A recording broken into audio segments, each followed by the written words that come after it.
Mississippi is breaking new ground for business at a historic pace.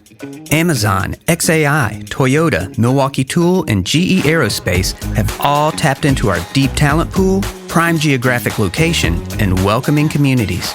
This is bigger than megasites. Mississippi offers a thriving business ecosystem with affordability, greater collaboration with energy partners, and record-breaking speed to market. Looking to expand? Break new ground at Mississippi.org. Yay, Media Group. As you're scrolling through social media, you may not even realize it, but we get so accustomed to it. We are constantly bombarded by messaging about products or services or ideas that somehow will improve our lives. They'll leave us feeling better, looking better, feeling more healthy. These messages are often centered on personal stories. We have people who are just earnestly sharing these personal stories. And the reality is that when we see this, it's so easy to buy into. It triggers this really strong emotional response within us that can also leave us incredibly vulnerable. Today, we are covering the Belle Gibson story. This is featured in the Netflix series Apple Cider Vinegar. And I hope that this serves as a cautionary tale for you, something that helps us to become more aware of when we are being sold to and what questions to ask and who can we really trust. A quick note before we dive into today's podcast. If you like what you hear, I would love for you to subscribe to Fueled Wellness and Nutrition, wherever you download your podcast. It would also be incredible if you take a minute to rate and review this podcast. Those things do matter and they really help us.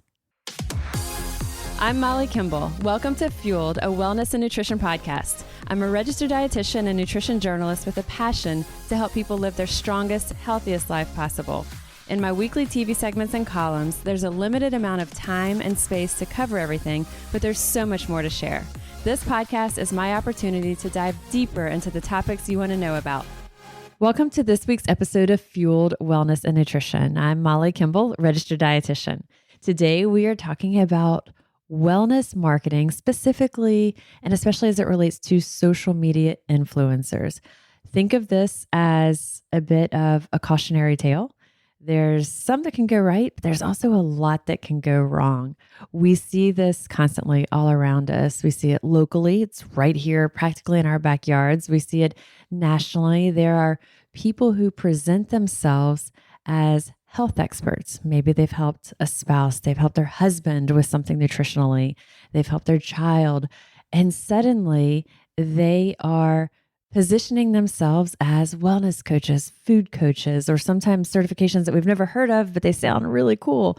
They have zero formal education or credible foundation, yet they are putting themselves out there as the ultimate authority on wellness and our wellness.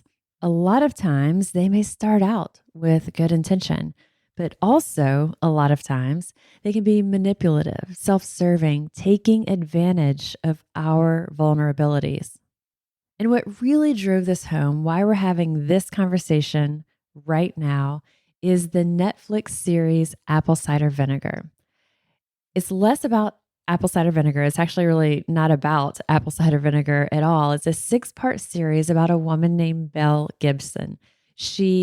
Her platform was that she had cured her cancer, brain cancer, through nutrition and through lifestyle changes. And I remember Belle, I followed her years back. It was over a decade ago. Her platform was called The Whole Pantry. So she had millions of followers on social media. She had developed a beautiful app full of gorgeous, stunning recipes. And she also had just published a book, a cookbook. And, you know, her food photography was just so gorgeous. Her words were so love-filled and inspiring. And I remember thinking that she seemed like a really good model for so many of wellness and being just like very open. And I followed her and I also admired how she had everything structured, you know, what that food styling looked like, and just everything about it was just so sharp, so polished. Here's the thing though, she never actually had cancer. It was all based on a lie. So she had, you know, millions of followers, had profited off of these millions of followers, the products, the app, and ultimately had misled people who were looking and desperately looking often for hope. The series, the Netflix series, refers to itself as like a true story based on a lie, which is really what it is. And it highlights the magnitude that this type of misleading information can have. So while this story, and I really encourage you to watch it because it's huge. It was a huge lie. It was a huge controversy. It's still happening and going on now, a decade later. And it all happened, yes, a decade ago. It's sensational and it's a really big story. But I really encourage you to watch it and think of this and really absorb this as a cautionary tale. What can we learn from this? Why do we find ourselves falling prey? And maybe you think, oh, I wouldn't buy into that. I would have asked questions sooner. But often, if we think about it, there's something along the way that we have fallen for. And so why is that? What is it in us that can be so vulnerable for this? And what is it in the people who maybe are doing some of that misleading? So in today's episode, I am joined by a neuropsychiatrist and a wellness journalist. In this episode, I'm joined by a neuropsychiatrist to talk through exactly this. What is the psychology behind why we might fall for this? We're also joined by a journalist who specializes, her area that she focuses on is wellness.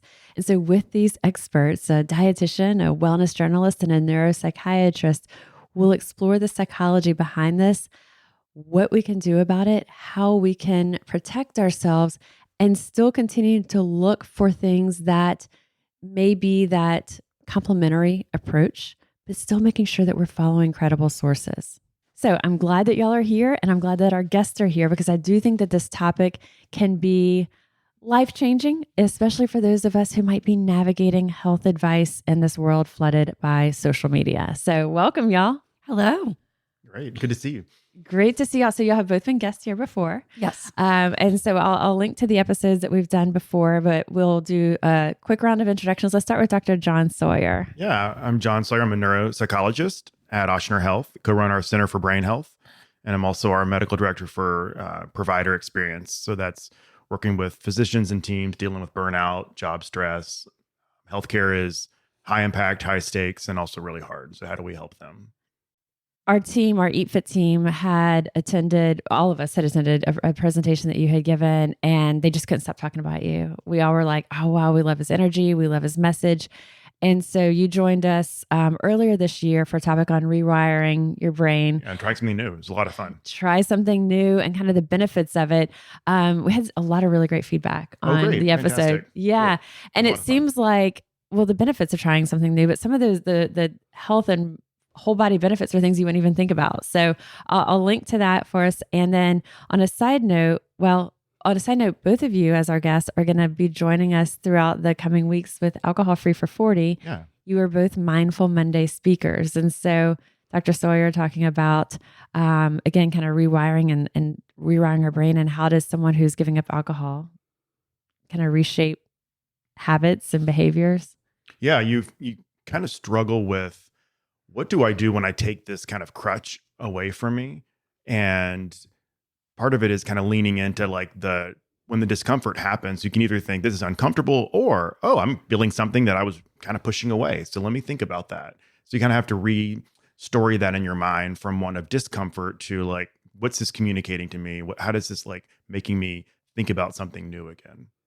And Melanie Warner Spencer, our other guest. There's so many different ways that we could introduce you. We'll say for the purposes of this journalist, you cover a lot of different topics. I would say your strong interest personally is wellness. Yes. And the reason that, I brought both of y'all on is I think for Dr. Sawyer, who you said we're fine calling you John. Yes. John. John will be speaking to a lot of the why. Why does this happen? We can use the word influencers collectively, but influencers is kind of a weird word, but the people who are out there pushing these ideas, why, and so he can speak to a lot of why does it happen? Why do we fall for it? What's going on both sides, and what can we do to protect ourselves? And the reason, Melanie, that I asked you to join is, as a journalist, you have such a strong interest in this area. you yourself, you also kind of push those boundaries and you want to try things that are new, but you're also very rigorous about what are our sources and what's the science behind it. It's so essential, not just as a journalist, but as a curious person, as a consumer myself, to ensure that what I'm taking part in and what I'm experiencing, whether it's a treatment at a local spa or for my own personal purposes, or something that I'm writing about, an experience that could be a spa experience, it could be a treatment, it could be I wrote about ashwagandha not long ago, a little bit of everything in both the traditional medical space and the complementary space and the spa space. And I have to make sure that it is science backed. And if it's not science backed, it's not necessarily ultimately going to kick it out of the realm of something that I would write about. But I have to be, like you said, extremely rigorous and at least tell the reader what I know about the things that may or may not be credible.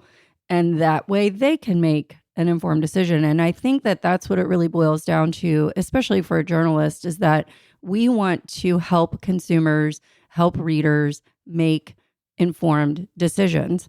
And we talked about this a little bit before the show, setting up what we were going to talk about. And one of the things that I try to caution people about is there's only so much time or space that a journalist has to deliver the information. And that can cut down exponentially on what is covered. So you have to have a focus for everything that you're doing, and you only have so much time and space to do it. That might mean that you're leaving out so much that could be covered. That's why it's implied, at least on our end, that if you're interested, you'll continue to explore that. Go to your doctor, go to relevant websites if you're doing online research. And so we're giving both sides. Here's what might be helpful. And also we're very quick to say these things, they're not going to solve everything, and whether it's ashwagandha or whatever we're talking about, it could be collagen or creatine or whatever it is. Those are things that personally I take those and I like to take them, but I also know it might be helping me some, but it's not making or breaking it. It's the supplement in addition to that foundation of an otherwise healthy core. But here's the thing. So we're presenting both sides of it. It may help with this. Here's some of the cautions. We are not profiting off of this. Correct. If I ever have, I also, soapbox is starting, but if I have sponsors for this podcast, it's disclosed. It's disclosed. If I ever have someone that gives me a promo code, oh, hey, do you want to do a promo code FUELED for 20% off of collagen? I would love for our listeners to have that. I'm not making that money, Yep. And so that's the difference. And so I think just that's one of the core things before we even get into the why this happens and other things to look for is if someone is telling you something, listen, are they profiting? Yeah, really listen. And where does this come in?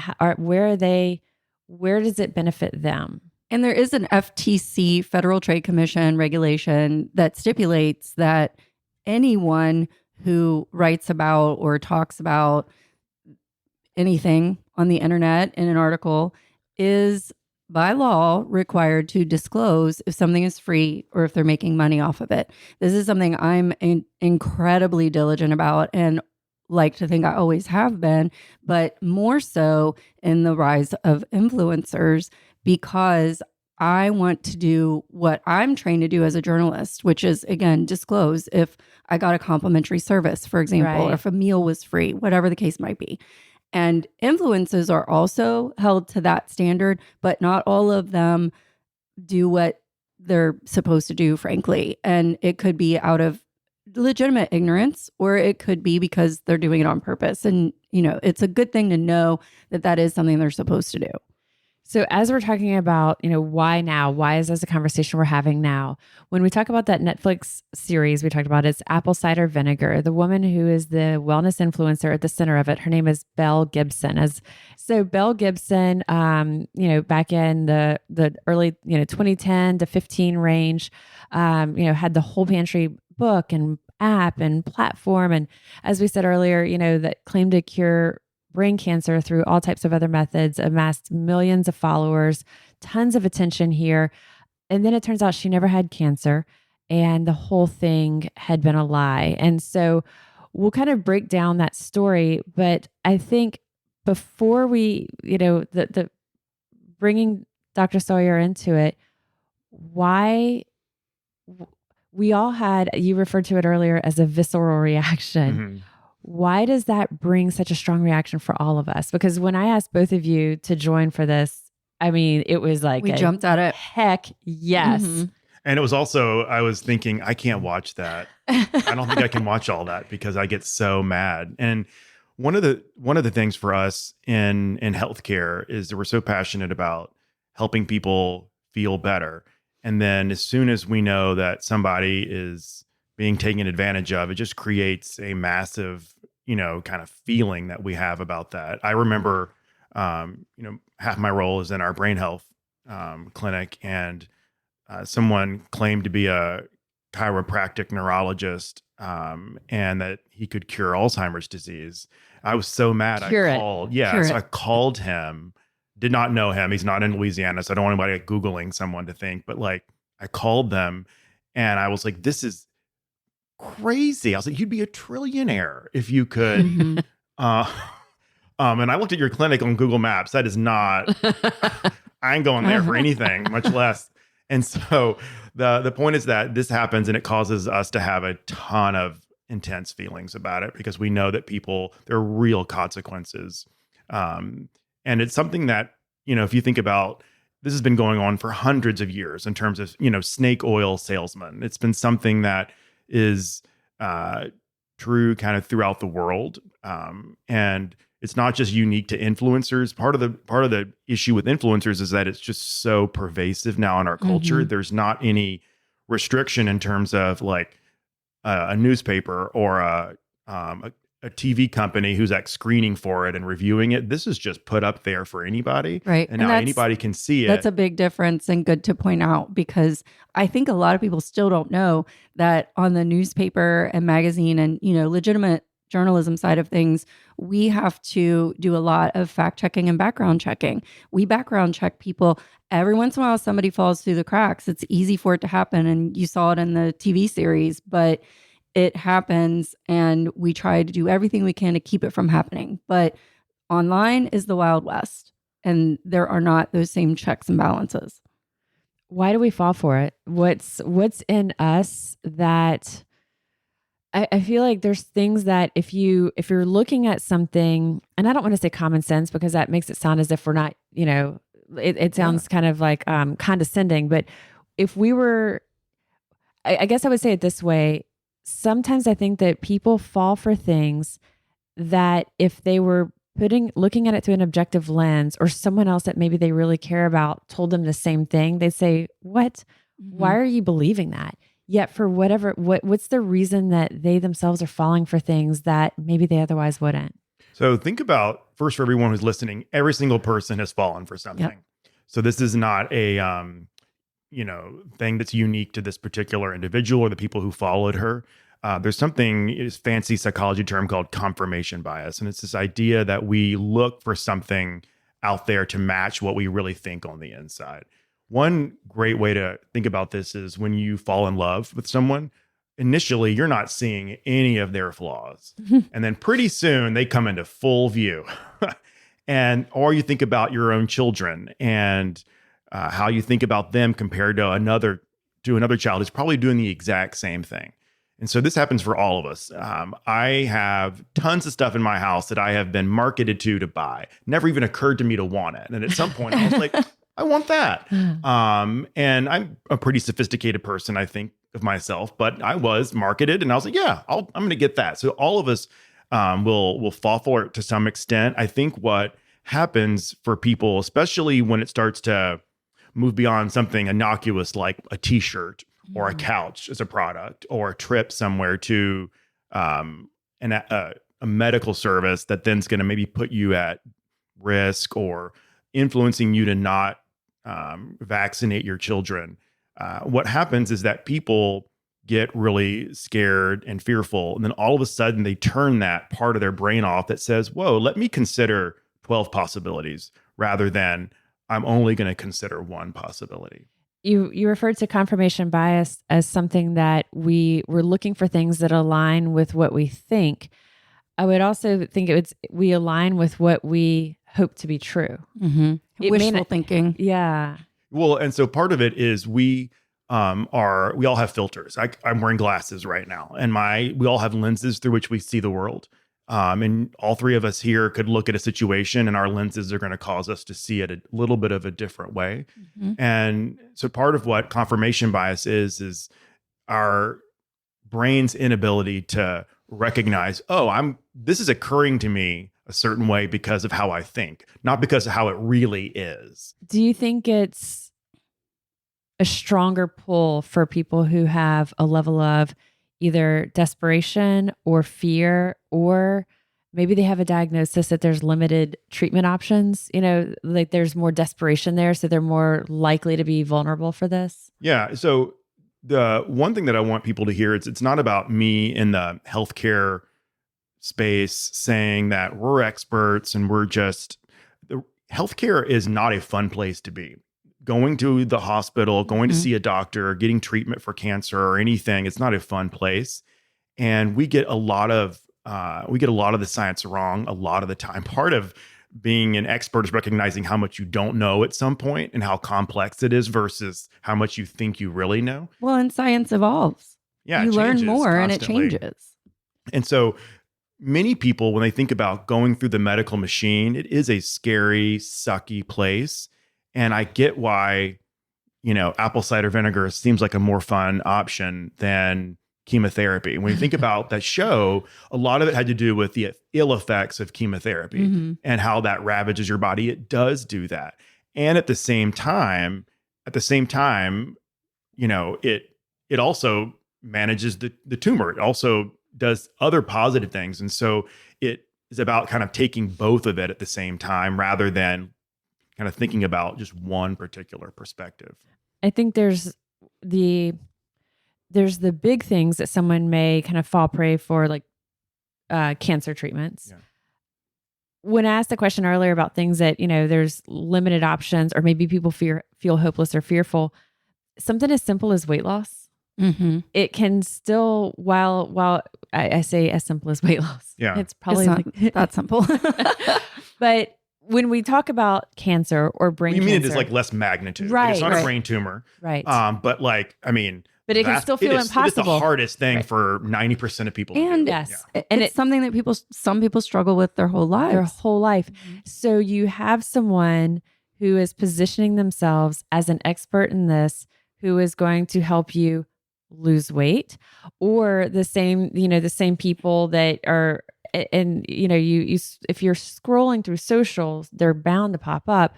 They're going to be in a store telling you why some product is either going to make you feel better, make you sleep better, help your energy, help your anxiety. There's all these things that are that piece that people struggle with. And it's that, whether it's that weakness, that vulnerability, that thing that we're trying to improve within ourselves, and it's a challenge. And so you've got someone there telling you whether it's something that seems less, it has a lower magnitude, or it's something huge like cancer or brain cancer.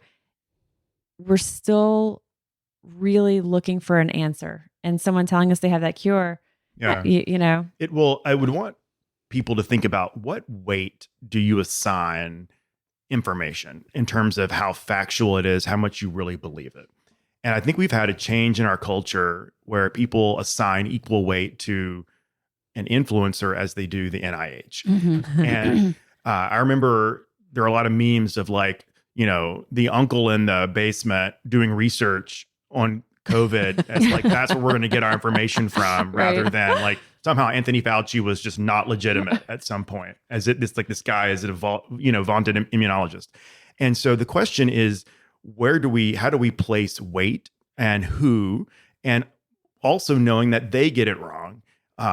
Part of why a lot of these, supplements, these nutritional kind of influencers, why I find these claims so dubious is that it is so hard in clinical trials to get that right. Yeah. And it's so hard to get it right, even on something as simple as a medication, like one pill, one patient, and that's a very simple thing. Like open your mouth, take that pill. Whereas instead we're saying, hey, I want you to eat this range of food and I'm going to trust that you're actually going to do it. Self-reporting. And then come back and see if that really did anything successfully for you. It's so hard to know that. And that's why I think it's so important for people to like think about what's the weight of the evidence that I'm like assigning to it. And I'm sorry. I was going to say the personal anecdotes. So like you said, clinical trials they're expensive. They're hard to pull off. They're hard to do them really well. But you have someone who tells a really convincing story about what helped them or their family member. And it's one person, one story, yet it's so convincing. Well, and I think that's actually a very good example of why journalists will often, when they're faced with a really broad topic, for example, so let's say you're a journalist and you're telling a story about a certain cancer treatment. What's the first thing you normally see for that story? They don't jump in with, I'm talking to this scientist or this researcher or this doctor. They find a person who has undergone this treatment and they personalize it. So that's one of the storytelling devices that we as journalists use. We'll find a compelling person who has gone through whatever the subject matter is, and we'll tell their story and weave the science and the studies and all of this other, expert information into it, because that's what draws people in, is a personal story. And that's what a lot of, not to pick on influencers, there are absolutely some folks out there that are influencers and they're doing really good work and they are maybe experts in their field. I can think of several on the local level in New Orleans, but at the same time, there are a lot who aren't and don't. And we have to be able to start sorting through that. And it's not always easy, even if you're trained to look for dubious information, charlatans, doing fact checks, doing background checks. You can still be fooled. And, as to your point, I think that's a really good thing to say, is that when we were having the conversation before kind of getting our thoughts together, John, you had mentioned, there's kind of what goes into the person who is promoting these things. And you said something along the lines that, a lot of times they may not start out with a bad intention. They're not starting out with the intent to, mislead or manipulate. So how does it go from, hey, I'm coming in with this good intention to simply share my story? And how does it get to the point of people paying thousands of dollars for something like Belle Gibson, right, which is this, insane end of the spectrum? Yeah. So there's an important part is that, do you want to be right or do you want to get it right when it comes to what you're recommending and what you're selling? And oftentimes when people are not trained in science and instead they're entrepreneurs and they're selling something, they start to kind of believe their own stuff. And then once you start to believe your own stuff, you're very wrapped up in your own success, because if you're not successful, there's a lot negative then about you that's going to happen when that company goes broke. So you kind of have to drink the Kool-Aid. You drink your own Kool-Aid, and then you all of a sudden, confirmation bias, start turning off all these signals that would tell you that you're wrong. And this is different in science, where science is, I would say, and this is a negative thing. And if you ever go to a research meeting or you ever talk to scientists, they're some of the most like annoying. You're right. Like people, you're like, oh, okay, I know it's terrible. Because they're always looking for the flaw. And that's true for journalists as well, right? Journalists they're always like, who's lying to me right now? And the same thing for scientists. And so it's not, but part of that is we're trained to think there's a lot of reasons why this could go wrong, because we know that in science. And that does not happen in a business. No one in a business says, hey, buy this. I don't know what's going to happen. Good luck. This is the best thing in the whole world. And so what happens for those people is that they turn that off, and then it becomes this self-fulfilling prophecy rather than jumping in and going, oh, well, this is okay, but this is not. How do I refine that and make that better? And that's really where consumers have to take a step back and recognize that if you're selling something, what's the product? And then what's someone's, how much kind of skin in the game do they have and actually getting it right versus just wanting to sell it to me. And I mean, also as a journalist and I'm sure as a scientist, the one thing you really want to avoid, definitely as a journalist, is having to run a correction. And I've been in newspapers and magazines long enough to where, the best of us have had to run a correction before. It is absolutely demoralizing, but it's so important. But in a social media world, how many corrections do you see? Because what could happen, either just nothing and they just keep rolling, or simply delete that post. It never happened. Right. Yeah. We've talked a little bit about the Belle Gibson story and this 6-part series, Apple Cider Vinegar. I would love everyone to watch it because I think it's one of these things that it's incredibly sensational.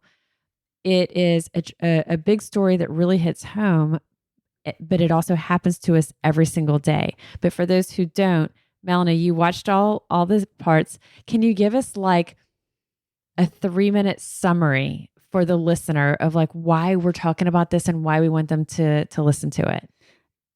The TV series, and I also watched the documentary. There's a 2-part documentary, and I did some research because I too am absolutely fascinated by it. And I did some research to find out who the composite characters were based on in the TV show and to sort the fact from fiction. And the reason that we're drawn to this is because, yes, it's sensationalized. The reason that we're taken in, I think, is you see this beautiful person and, maybe they're also seeming not just beautiful physically, but beautiful in spirit. And they're, portraying an image of somebody who wants to help other people. It's this very selfless thing. And it's easy for us because we love not just a story of, personal story, but we also love an underdog beating the system. We love the Rudy stories. We love any story in general. We are storytellers as a race, as humans, we're storytellers. We learn by stories. There are just too many elements with this type of stuff that can easily draw us in. And then you wrap into it confirmation bias on the side of the end user, if you will. And then I personally would love to know the role that narcissism and attention seeking starts to take in the process of the people on the other side. What are your thoughts? So a lot. It is a lot. I know. Just not one question. It is a lot. I think when I was watching it, there were, obviously as a neuropsychologist, I was just like, oh, I want to know more about her family, what caused all this. But the other part is everyone's kind of distrust in our culture with experts in general. There's just been an almost a big pivot away from, hey, we're going to trust people who have gone to school and like spent a lot of time and energy in trying to get it right. And instead, we're just going to trust whoever.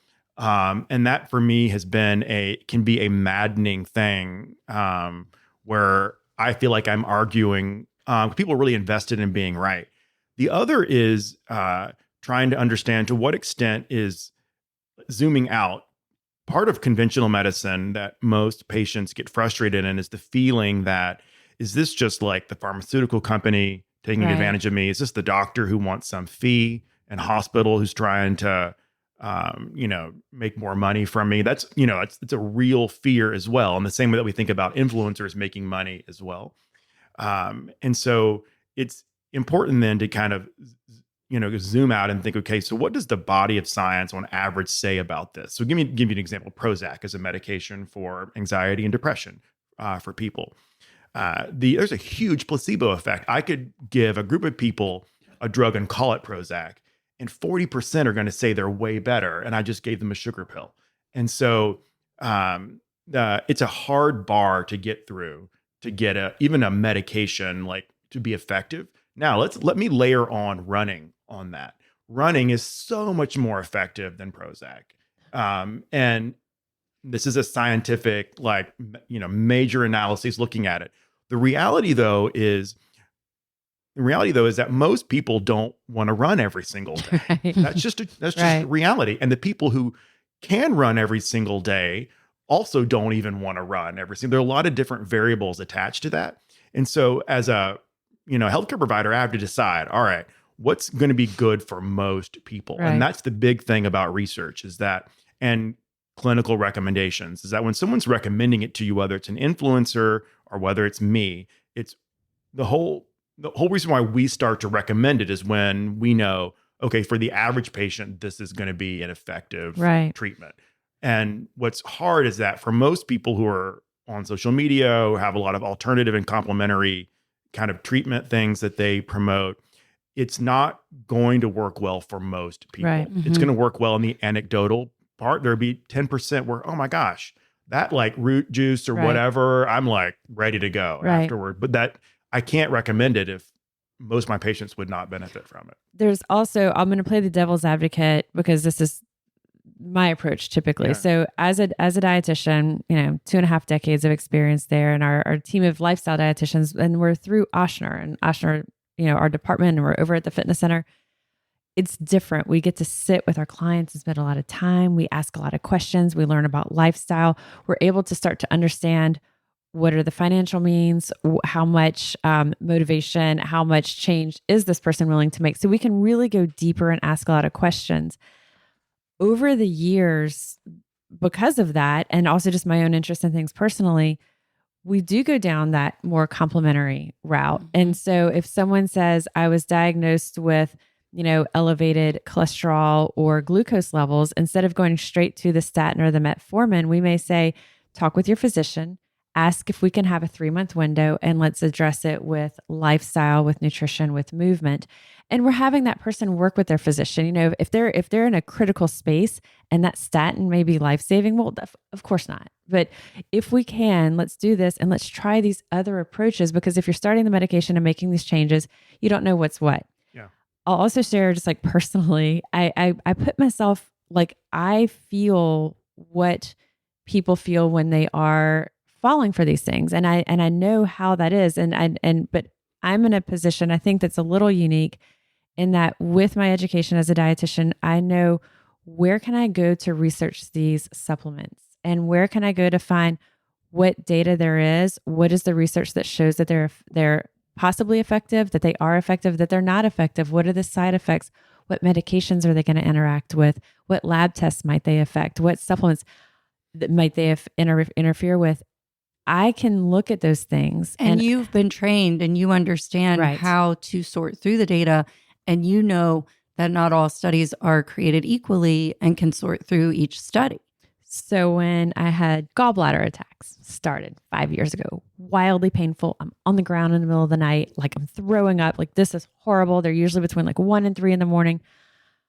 I don't know what is happening. I just know something is really bad in here. Yeah. I'm like, so I go to my GI doc, who just with GI things over the years, I know him well. I adore him and I have so much respect for him. And I'm like, something's very wrong. Like what's got like, and he ultimately he says, I think you have gallstones. Let's do a scan. Yep. Sure enough, you've got little crystals in that gallbladder.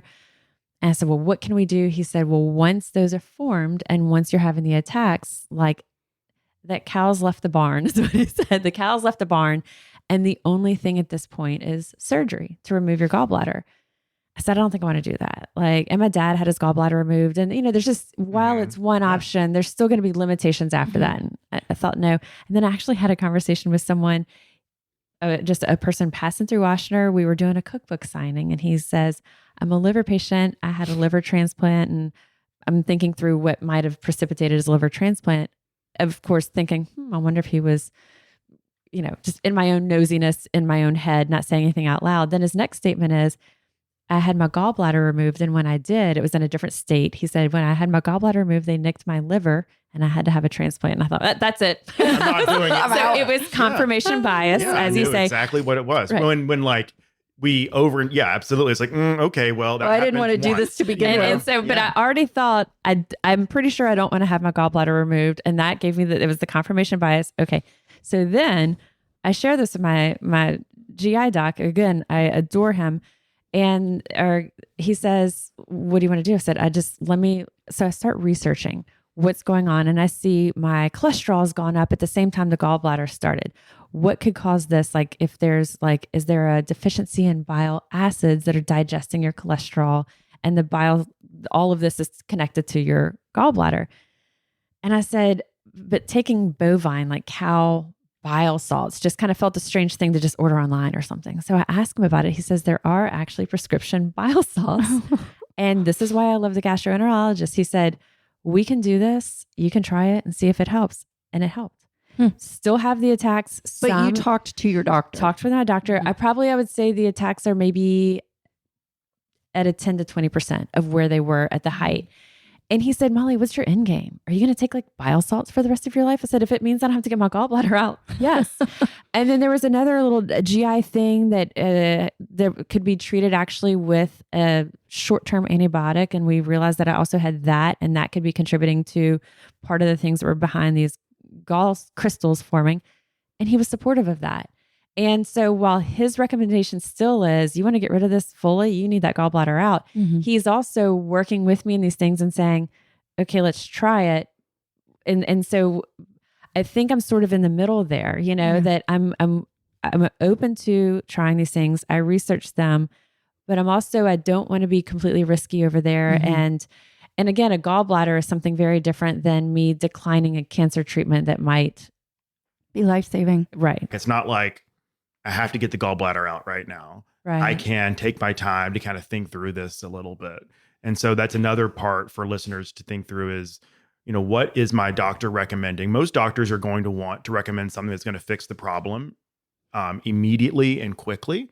They're not going to, just given the medical machine, going to want to say, all right, let's go online and look at bovine stuff. They're not going to want to do that because they know this is going to fix it for you right now. Right. And that I will say that is a challenge with traditional medicine, is that there is a speed, solve it now, quick kind of component. Right. The silver bullet. Yeah.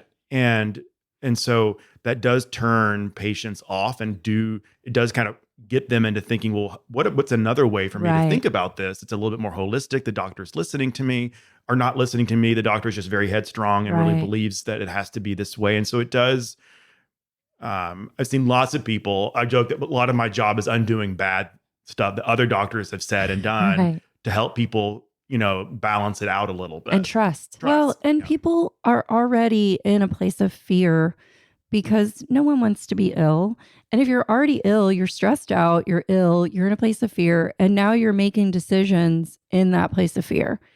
I'm also a yoga teacher, and there's no universe in which I would tell any of my students to stop taking their medicine because yoga is going to fix it all. Right. And I'm a meditation teacher. Meditation is great for helping with depression. Yoga is great for helping with depression. No universe in which I'm going to say, stop taking your Prozac because yoga and meditation is going to fix it. It might help alleviate it. Why don't we do both? Because it's great. Do both. I think that a lot of it boils down to the questioning, does conventional medicine really have my best interest at heart? And there's kind of that us versus them narrative. And going back to my gallbladder story, I think that that's kind of or you have high cholesterol, you have diabetes, here's your medication before the other elements are explored. I guess there's several things here. One, the way that traditional medicine is set up, the practitioners, the providers have so little time with their patients that it is, like John said, it's got to be a fast answer. What do I know is going to hit and be an appropriate solution for most people? And then real quick, the second part of that, there's the time component. There's also the reality that most people, if it's not something simple like a pill, they're not going to do it consistently on average. Right. The doctor's job is your life. They want to make sure that you're healthy. And so for someone who might be pre-diabetic or right at the diabetes zone, they may say, yeah, I would love for you to go do that lifestyle intervention. But in their head, they're thinking 90% of my patients aren't going to do that. They're not going to. So why am I going to collude with you and pretend like this is going to happen when it's not? Now, does that make sense? And so that's also what's going on in the doctor's mind because, you're going to come back to me, or maybe in the ER and in a diabetic ketoacidosis situation. But when they show up in our dietitian's office and they're paying for a lot of time with this Yeah, dietitian, exactly. More investment. then there's Very a little bit different. The other element, I think that this is a drawback, I think, is a downfall. I mentioned all those things that when I'm looking at supplements that I'll research, and what I see too often, and it's not just older physicians and providers. I see this when, I present to our med school, our UQ med students a couple of times a year. And even with the younger crew coming through, there can be a real resistance to complementary medicine, to any type of any supplement. I mean, some even a multivitamin. I've had some just really strong reactions. Is that because of the lack of FDA regulation? I don't know what the bias is there. Mm-hmm. Well, most of the studies for vitamin supplement, like multivitamins, if you don't have a deficiency, if you look like 20 years down the road, people who take it or don't take it, there's no like life outcome change on like, and again, remember, it depends on how you assess it, right? I use the vitamin though as just an example. Anything, name it, omega-3s, anything. And, one of our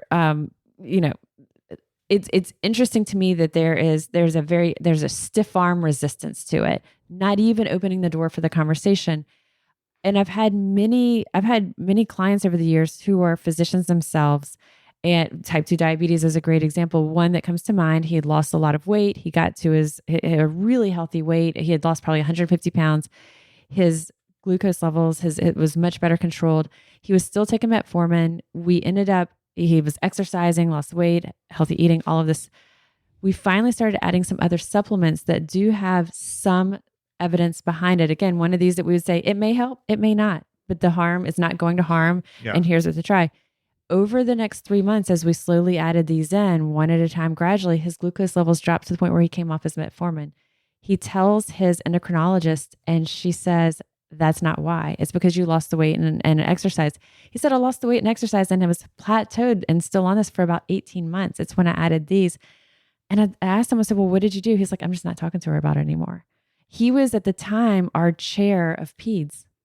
And this was his own physician. And so when I speak to the physicians who are coming up through med school now, I'm like, at least be open to it.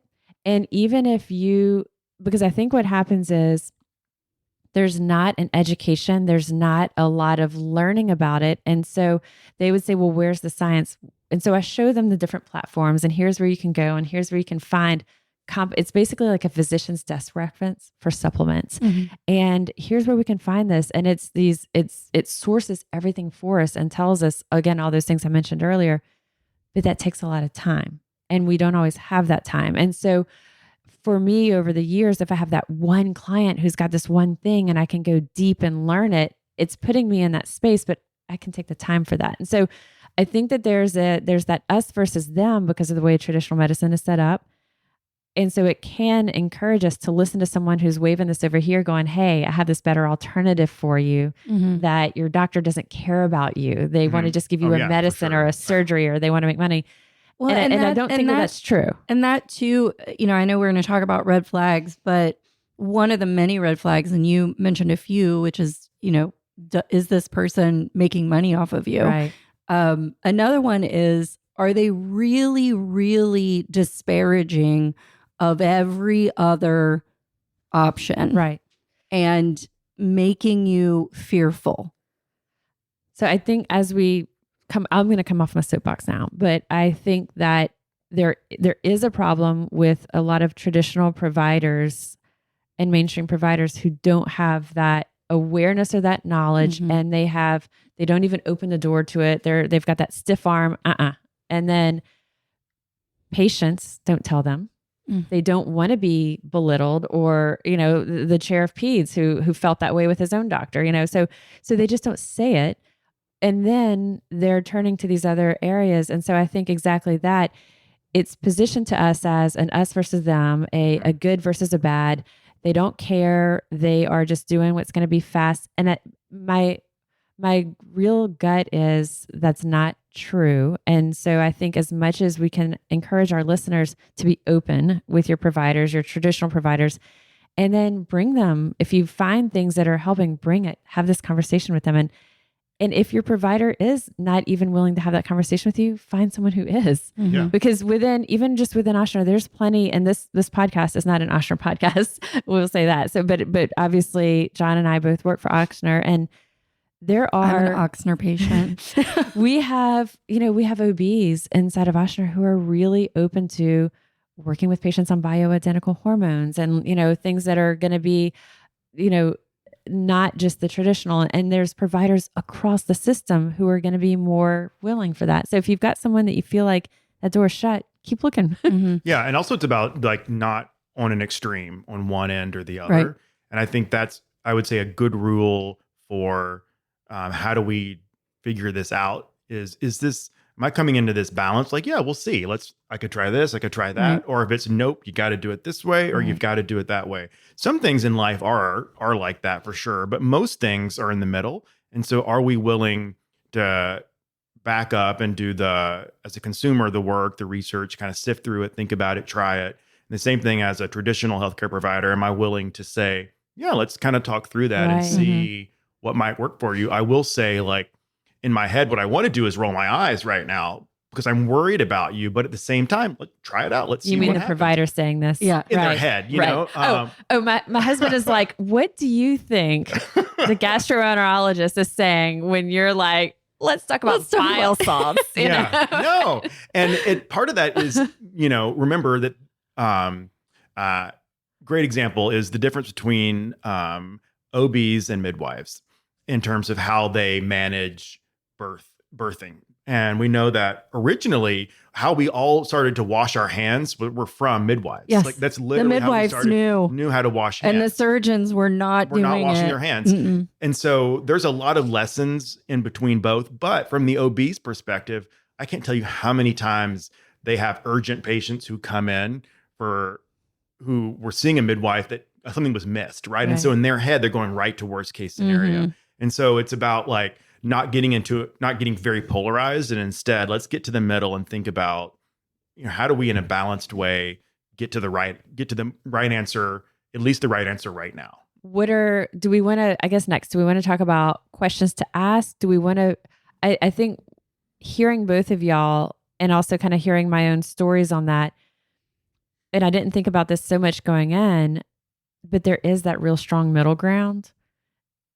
But I think that kind of like weight loss is simple, but finding that middle ground, same thing. It's not simple. So I think one thing that is, if I want people to think first, is what are the credentials behind the person they're talking to or getting information from? And part of that is not because they're smarter, because they went to school.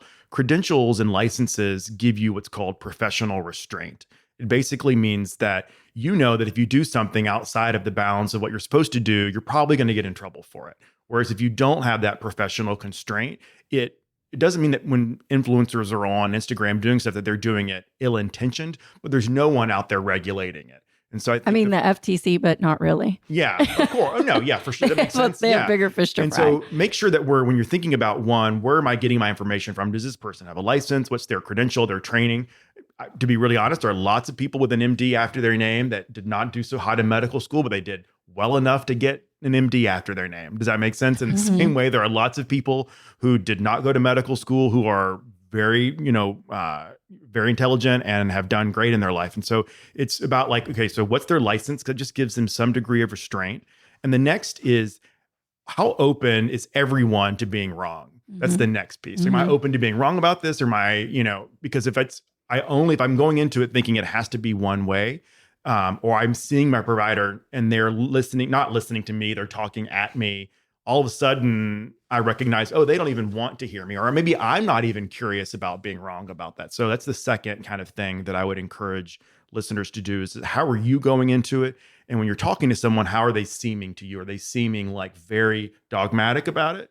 Or are they seeming, okay, let's talk through bile salts and see what, bovine salts, sorry, like what? Bile salts, yeah. They are bovine though. Okay. And then finally, the idea that when something is going right with whatever alternative treatment or traditional treatment, then if it's going right, that might be right because the research is supporting it. It might be right because you individually are responding well to that. I had one of our cardiologists on recently, and we were talking about alternative approaches and just kind of the whole deal with LDL and how much does LDL matter and what are alternatives to statin drugs. And for me, I'd shared on that my LDL had gone up and I started taking red yeast rice and it brought it down really significantly.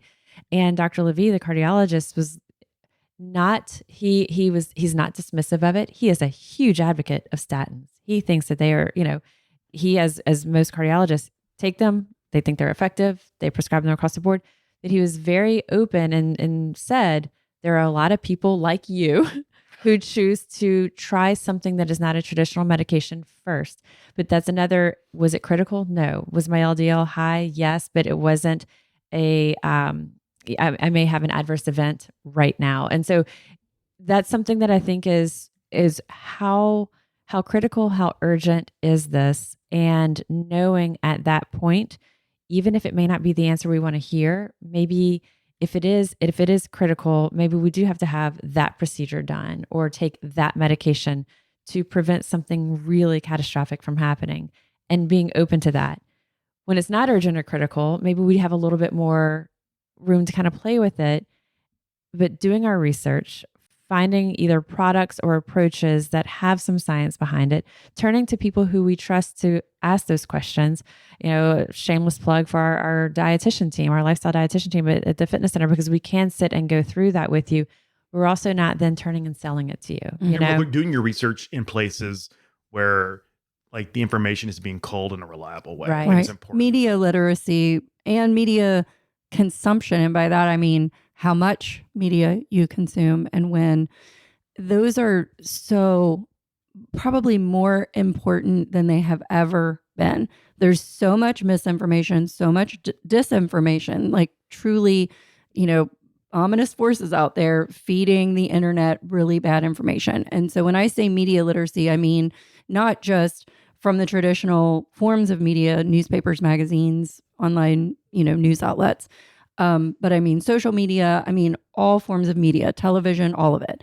And we as consumers of media have to teach ourselves media literacy, and we have to put boundaries on around what we're consuming. Because more isn't better. No, more is actually worse. And I can tell you from having covered large breaking news events and catastrophes in newsrooms throughout my career, when you're in it, you have to have boundaries to step away from it every once in a while, even during the breaking news event, for self-care, because you'll drive yourself crazy. I call it a news diet. Yes. You have to have a news diet. You have to have a news diet. It's going to go over there. And if you don't, it's to your, detriment.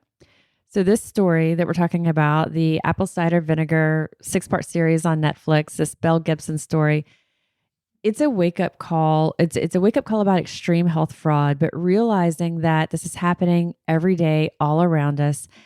And then how do we navigate this? How do we navigate what might be bad news that we don't want to hear? And how do we merge that and combine that with the hope that we have and the hope that we're still looking for something that might be a solution? And so it's natural to have this hope.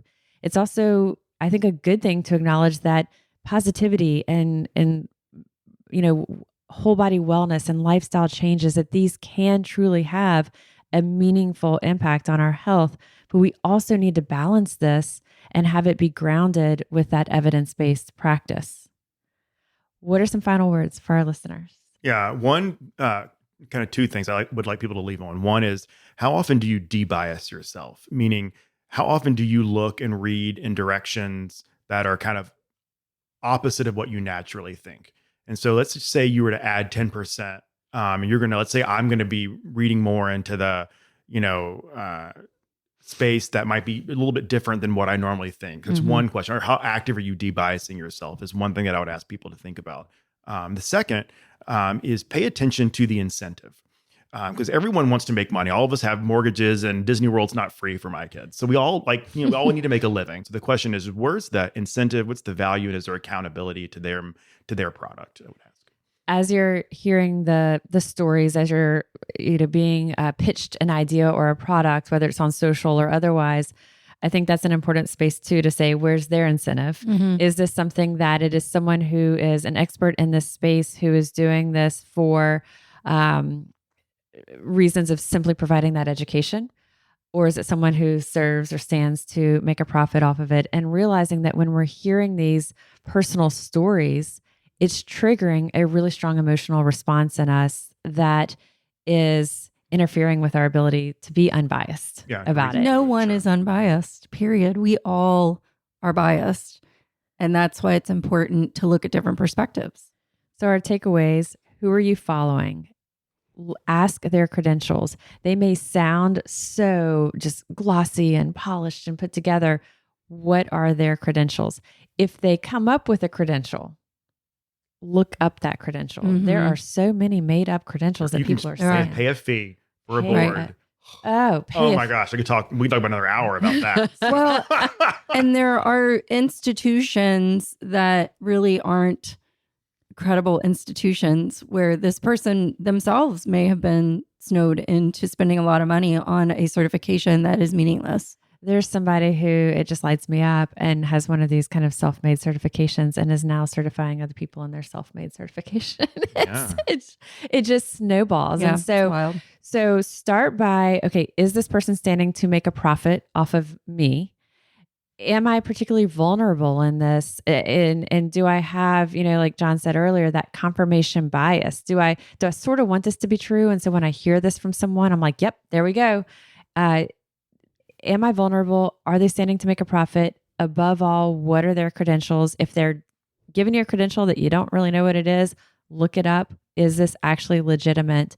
And then I think some of it, I don't want to say go with your gut, but I think sometimes think about it and say, if my child or my mom or my sister was following this person, does it seem like something that you would recommend to others? Or when you say, because some of these, when someone asks me, hey, I was watching this on so-and-so's social media platform, I can tell that they already have that doubt about the validity of the information they have. When they ask me that question, there's a seed of doubt. There's a seed of doubt. And so if you've got that, I don't want to say trust your gut, because sometimes our gut is what's taking us in the wrong way, but I do want to say trust your gut. Well, and we, in journalism, we always caution people that if the headline, and that could be the headline on, a social media post too, if it immediately creates a visceral reaction of outrage or of, I knew it, or, just you're instantaneously triggered, that might be a salacious headline, and that should get you to kind of question what you're reading.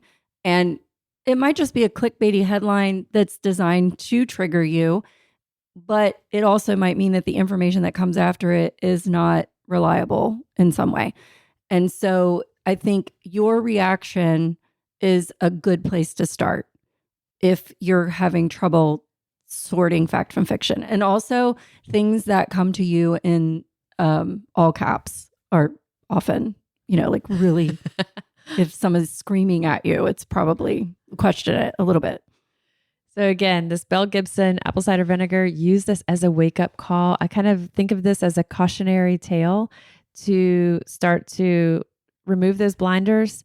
How can we learn from this really big sensational story to protect ourselves and help us seek out content that's really going to meaningfully impact our wellness?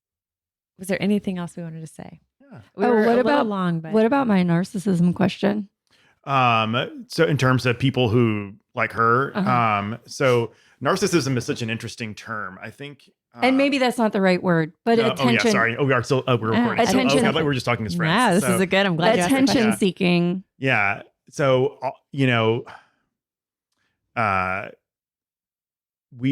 many people who grow up in deprived environments where they were not given love and attention start to seek it out in really unhealthy ways. And when you look at this person, a lot of how they initially did that was posting stuff online, writing about kind of fake things that happened to them to get that attention. Mm-hmm. And so all of a sudden that just kind of becomes your personality style in order to get that kind of like feeling that you've never gotten before.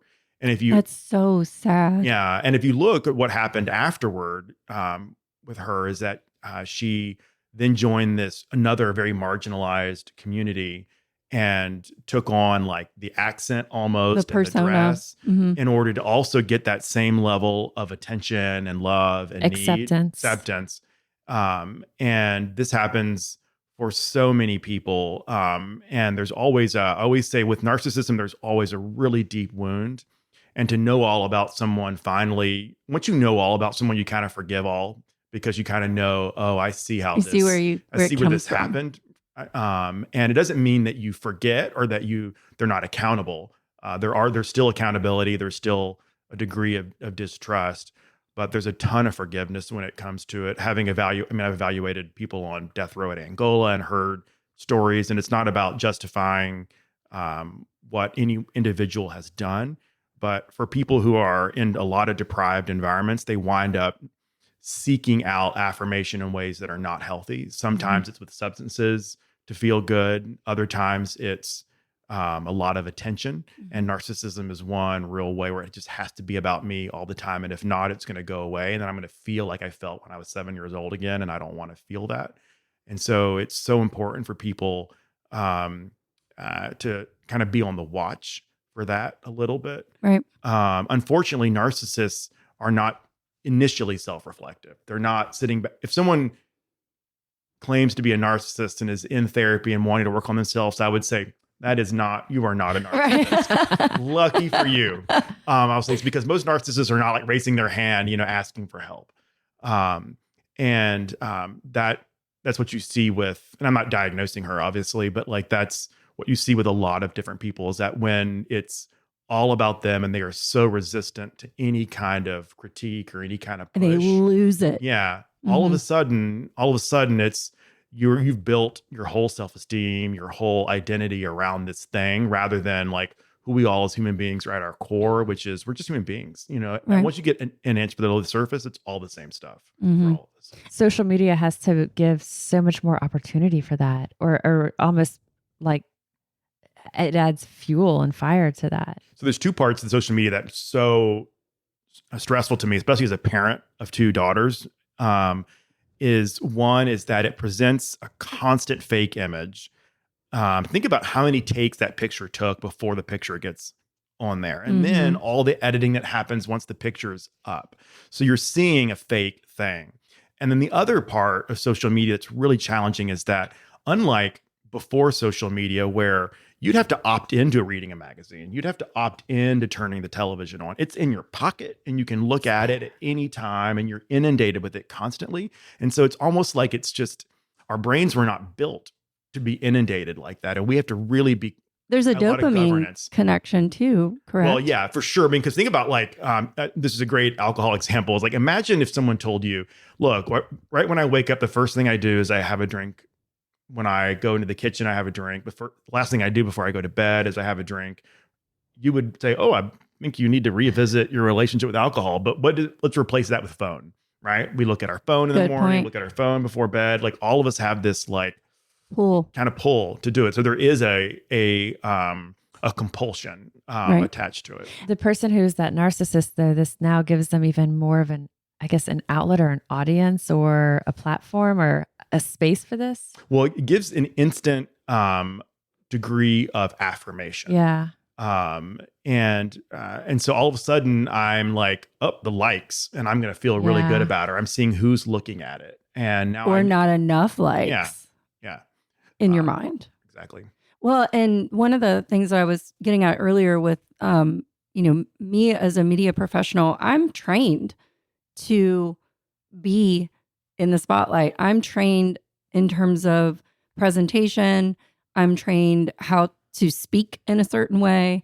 I'm trained how to handle the criticism from readers or viewers.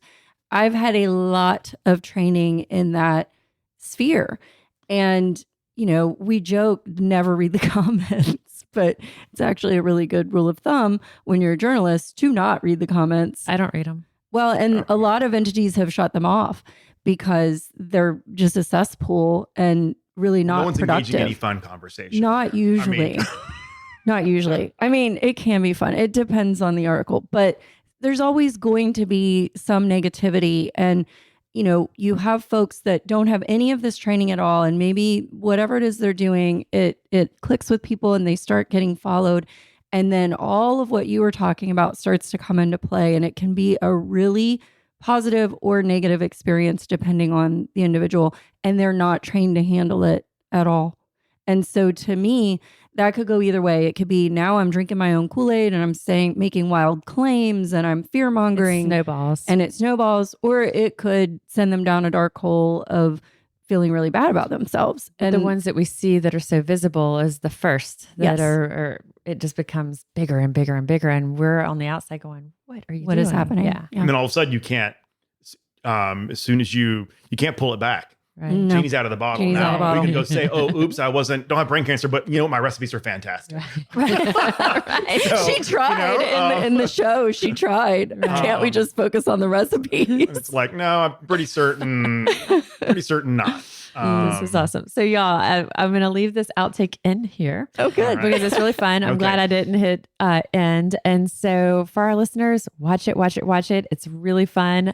We'll want to hear what you think of it. It's a 6-part series, but once you start it, it sort of won't just be able to pulls stop. you in. Yeah. We need to talk about next time is Martha Stewart's documentary. Ooh. Have you seen that one? Also Speaking of narcissism, incredible. we're ready to get into that. Yes. Can we? I can tell you right now, Molly, every minute that document. Have you seen it on Netflix? It's fire. It's fire. Yes. Is a hoot. I mean, I'd never want to be married to her, never want to work for her. And even when she knows she's being watched, she's like, this is how I'm going to be. And like raw narcissism Yes. is like, to a T. It's great. Great. I did watch it all. It was riveting. Yeah. I thought exactly those same things. She was just awful in some ways, but because the show let you see enough of what was on her backstory, Her vulnerability. It was what you said earlier. Father. Yeah. Mhm. What you said earlier, understanding her and also understanding that she knows this about herself, it made me like her more. Yeah. You can't be her and do what she did if you're like, how do you feel? All right. Well, good stuff. We've got Yeah. more planned All for y'all. right. Thanks, y'all. Sorry for Thank the detail, you. but I just had to mention that. So grateful for both Melanie and Dr. John Sawyer once again to join me on this podcast. I really appreciate and enjoy their expertise, their insight, their humor. They're just a blast to spend time with. I'll include the links that we talked about in the show notes of this episode. And let me know what you think. Send me a message. If you watch this series, this Netflix series, which I hope you do, I want to get your thoughts. If it opens your eyes to, hey, you know what? I've been following this person and, kind of seeing a lot of the same signals here, and you start to go a little bit deeper and maybe I have been falling prey to this and haven't really been aware of it. Or if there are people that, kind of like we said, when you're, going with your gut, does something seem just maybe not quite right? After you watch the series, starting to kind of connect some of these other dots and see we have such a limited amount of time, limited money, limited focus. So where do we really want to spend it? So as you watch this, as it hopefully starts to maybe shift some of the way that you're perceiving the messaging that we're receiving on social, I definitely want to hear about it. I am registered dietitian Molly Kimball, and you've been listening to Fueled Wellness and Nutrition, the podcast. And if you'd like more Fueled Wellness and Nutrition, head over to mollykimball.com. You can follow me, Molly Kimball RD, on Instagram, Facebook, and Twitter. And if you haven't yet, please go to Apple Podcasts and subscribe, rate, and review this podcast. Join us next time for another dose of Fueled Wellness and Nutrition. Thanks for listening, and stay focused on living your strongest, healthiest life.